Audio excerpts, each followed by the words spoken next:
Hello, my name is Hermine Tsaturyan. I'm going to be your family nurse practitioner today. For educational purposes, this video will be recorded and uploaded to YouTube for my instructor to review and grade. Is that okay with you? Yeah, that's fine. Okay, so can I start off with your full name, age, and date of birth, please? Hermine Tsaturyan, birthday 06/27/97. I'm 25. Okay, so today we'll be performing a head, eyes, ears, nose, throat examination. Is that okay with you? Yeah, that's fine. Okay, so I'm going to start off by performing hand hygiene. I have my gloves on and we'll go ahead and get started. So I'm going to visualize your head and we're going to take a look at any visual infestations, any visual bulging, and we're going to also take a look at the hair distribution and see if there's any balding spots on both sides. And there's no visual infestations or bulging noted. And now we're going to move on and we're going to palpate your scalp. And I'm going to check for any depressions or any hematomas, which you don't have. And we're also going to check for the hair distribution, and hair seems to be evenly distributed. And the next thing that we're going to do is we're going to be moving on to your eyes. So we'll first get started by checking for your optic nerve, which is cranial nerve number 2. And the way we're going to do that is we're going to use a pocket-sized Snellen chart for us to be able to do that. So I'm going to step about 6 feet away. I'm going to ask you to close one eye, and we'll switch over, and then I'll have you open both eyes and tell me the lowest line that you're able to read. Okay. LTF PH. Very good. Next eye. LTF PH. Very good. And now both eyes open. LTF PH. Okay, very good. So the patient has 20/20 visions, which means that the patient is able to see what a normal person sees 20 feet away. And the next thing that we're going to do is we're going to be checking the patient's peripheral vision, the visual field. So I'm going to turn you around and I'm going to ask you to do the same thing. Close one eye at a time and then both eyes open. Let me know when you start seeing my hands, okay? Okay. I see it. Okay. I see it. Okay. I see it. Very good. Next eye. I see it. I see it. I see it. Okay, very good. And now both eyes open. I see it. I see it. I see it. Okay, very good. So the patient's peripheral vision is intact. So now we're going to take a look at the eyes. We're going to visualize the eyes. We're going to take a look at the eyebrows and the eyelashes, and the hair is evenly distributed. There's no exothalamus or ptosis noted.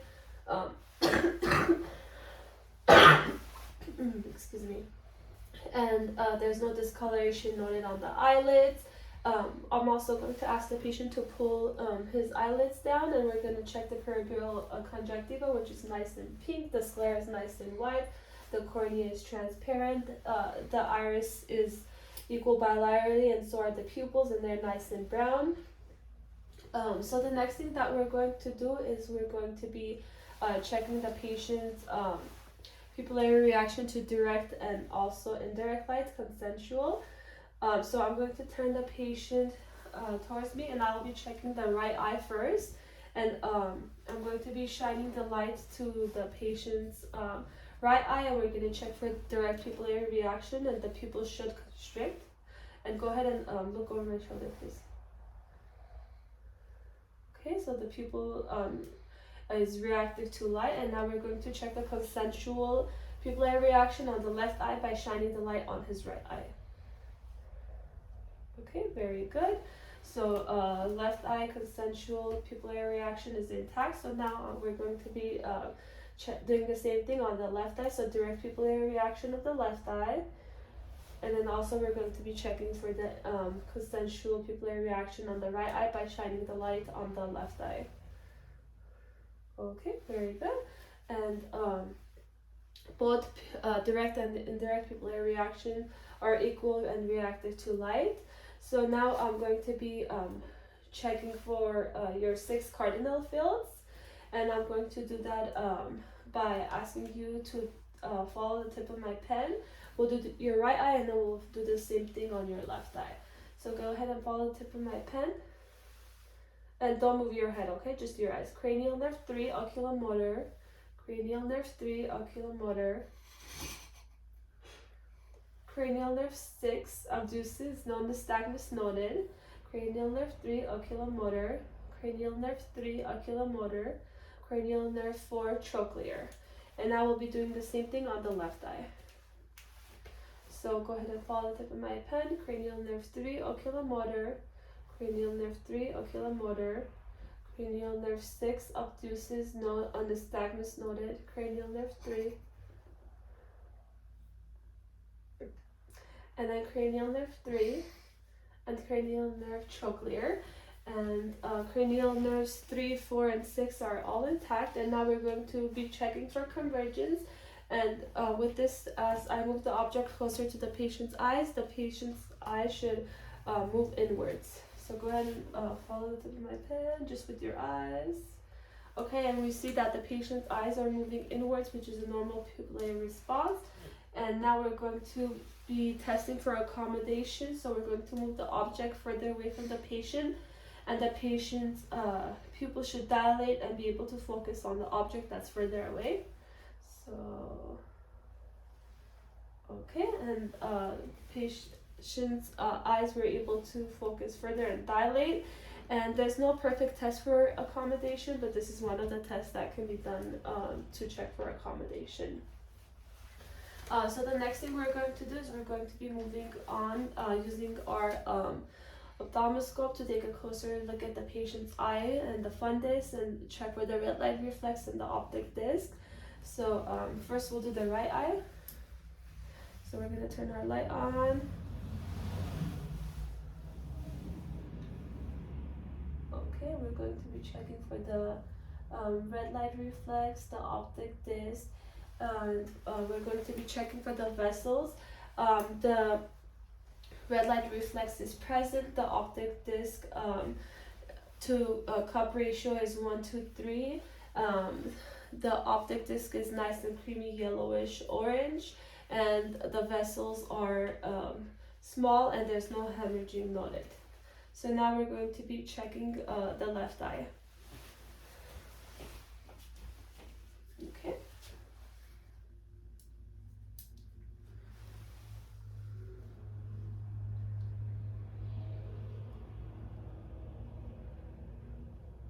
So we're able to visualize the red light reflex, the optic disc to cup ratio is 1:3.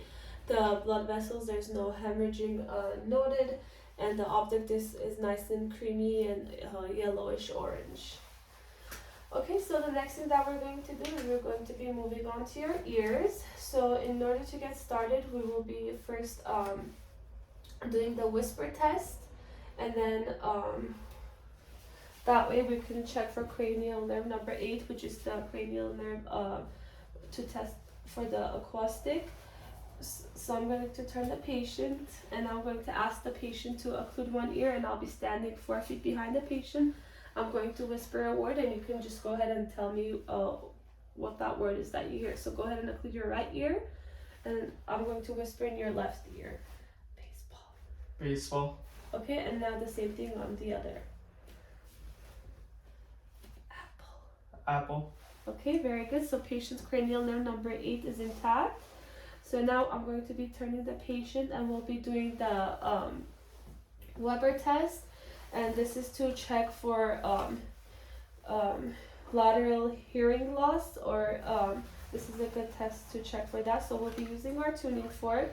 I'm going to strike it and put it on top of the patient's head, and I'm going to ask the patient which side the patient is able to hear the sound better in. Okay, you ready? Equal. Equal. It's not more, you're not able to hear more on one side? No.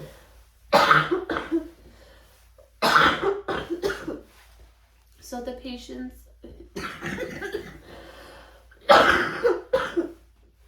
patient's hearing is equal bilaterally. So now we're going to be doing the Rhine test, and this one is I'm going to strike the tuning fork, put it on your master bone. When you stop hearing the sound, you let me know, and I'll move it to your ear, and we'll see if you still hear over there, okay? Okay.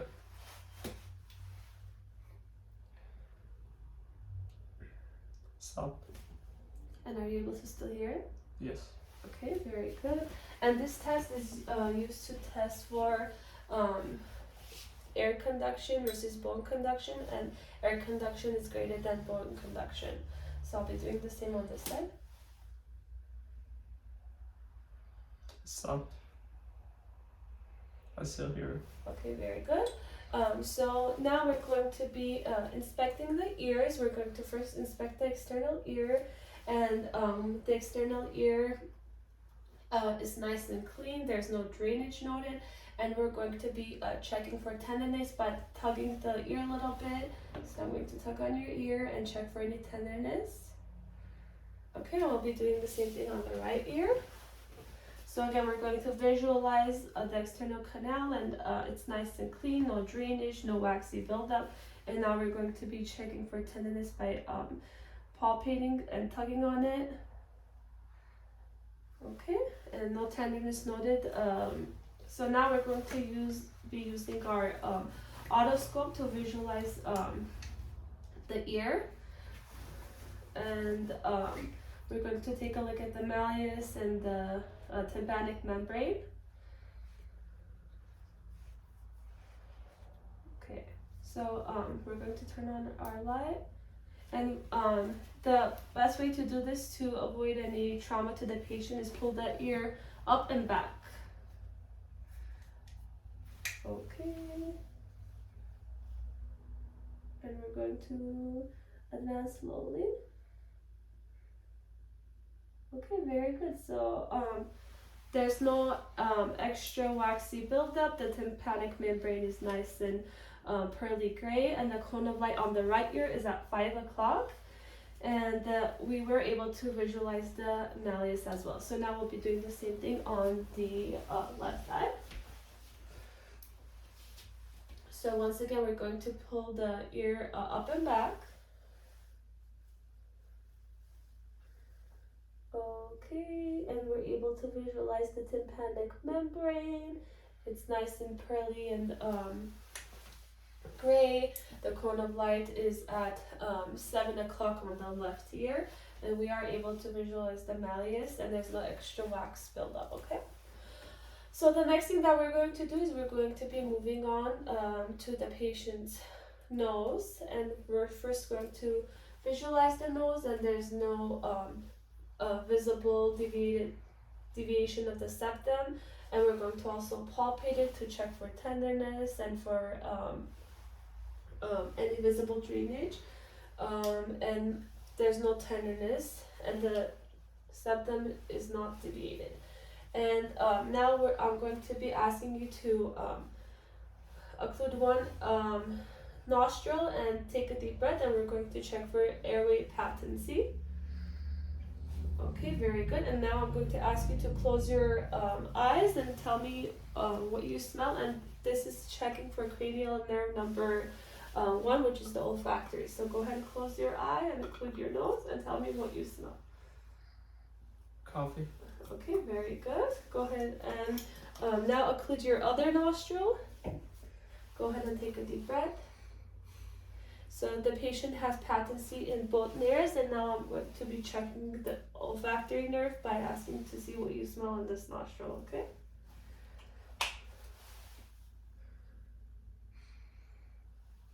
Cinnamon. Cinnamon, very good. Okay, you can go ahead and open your eyes. So now we're going to visualize the nasal mucosa. When visualizing, it's very important to be careful because the vessels, there are a lot of tiny vessels and you don't want to cause trauma. So I'm going to use my light source and visualize the nares. Okay. So we're visualizing bilateral nares, and the nasal mucosa is nice and pink. There's no extra drainage noted in the nasal mucosa. So now we're going to be moving to the sinuses. So I'm going to be palpating your maxillary and also your frontal sinuses. Okay, and the maxillary and the frontal sinuses, there's non-tender and not palpable. So now we're going to be moving on to your mouth. So I'm going to take a look at the patient's lips. There's no cyanosis noted. The color is consistent with the patient's ethnicity. It's nice and pink and moist, and no cracking noted.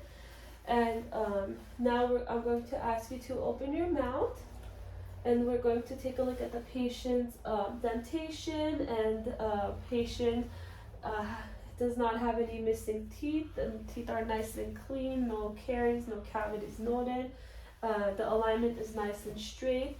And now I'm going to be asking you to pull your lip down, and we're going to take a look at the gingiva, and it's nice and pink, no bleeding of the gums, and the upper one, please. Okay, very good. So it's nice and pink, no erythema, no bleeding noted. And now I'm going to ask you to lift up your tongue, and I'm going to take a look at your salivary glands. And then nice and pink, no erythema noted. And we'll also go ahead and say and I'm going to check the patient's buccal mucosa. Very good. The buccal mucosa is nice and pink. There's no erythema noted. The tongue is straight. It's midline. The papilla is present. There's no plaque buildup. And we're also going to visualize the uvula. It's nice and pink. And the posterior pharynx, nice and pink. The tonsils are at grade 0. Did you ever have your tonsils removed? Yeah, I did. You did, which is a normal finding for patients who have got their tonsils removed. And we're also going to be checking for the patient's cranial nerve number 9, which is the glossopharyngeal cranial nerve. I'm going to, in the clinical setting, you would use a tongue depressor, and this will test for cranial nerve number 9 and cranial nerve number 10, which is the vagus. So I'm just going to have you say okay, and this is testing for cranial nerve number 9 and 10, and the patient should be able to swallow simultaneously. So now I'm going to be asking you to I'm going to be checking for cranial nerve number 12, and the way that we're going to check, which is the hypoglossal cranial nerve, I'm going to ask the patient to move the tongue up and down and side to side. And we're going to check for tongue strength. And up and down. Okay, very good. So cranial nerve number 12, which is the hypoglossal, is intact. Okay, so next thing that we're going to do is we're going to be moving on to the patient's lymph nodes. So I'm going to turn the patient, and I'll be checking for patient's lymph nodes. So we'll start with the preauricular, postauricular, occipital, submandibular, submental, anterior cervical, posterior cervical, and supraclavicular. And patient's lymph nodes are non-tender and non-swollen. And the next thing that we're going to do is we're going to be checking for the patient's range of motion of the neck. And we're going to first have the patient move his head side to side, and then extend backwards and flex forwards.